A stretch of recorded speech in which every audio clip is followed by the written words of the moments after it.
Midrash tells us that the shofar's cry, which we will hear again at the end of Yom Kippur, is supposed to remind us of the crying of Sarah, the first Jewish mother, when she heard about Abraham binding their son Isaac for sacrifice. She wept because she feared her son would die. The loved ones of Michael Brown and Eric Gardner, Breonna Taylor, George Floyd, and so many more weep over the deaths of their children. Every mother of every black child is Sarah, crying the shofar's cry, fearful that her child will die. So often in the past, when a black person was killed by police, it was mostly black Americans who protested and marched to demand recognition of their humanity and citizenship. But after the death of George Floyd, thousands of Americans of every race, gender, and age have taken to the streets to join in protest for racial justice, and thousands more have become involved in other ways.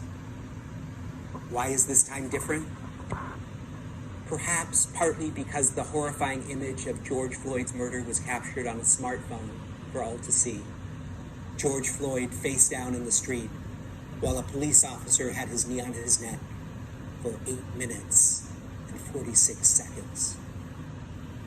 Watching him die in such a cruel way makes many of us feel a new urgency to address the injustices that impact our nation. George Floyd's young daughter said, "My daddy has changed the world." I pray she is right, that this time will be different, that we will not return to silence and indifference, that this will be an inflection point, a transformative moment when a just and equitable democracy is our priority. Here at TBI, a group has been engaging in learning about implicit bias and confronting racial injustice in our community and our country. We are currently in the process of forming a diversity, equity, and inclusion team that will look at our congregation and help us to be truly a place of belonging for all who seek to join us, regardless of disability, gender identity or sexual orientation, family status, or race. We have made much progress over the years, but there is still so much work yet to do. The sin we have committed without even noticing. We often convince ourselves that the task of these holy days is to confront those nagging sins we know we commit. But I would argue that the much harder task of these days is to unearth the sins we are not conscious of, the ones we commit without even noticing. Our tradition calls this cheshbon hanefesh, the reckoning of our souls. And when it comes to issues of race, the time for our soul's reckoning has come. I want to conclude with the words from John Lewis, civil rights activist, congressman, American patriot, and hero.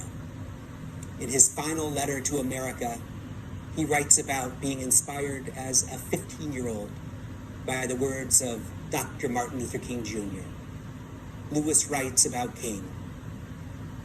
He said, "We are all complicit when we tolerate injustice." He said, "Each of us has a moral obligation to stand up, speak out, speak up. When you see something that is not right, you must say something. You must do something."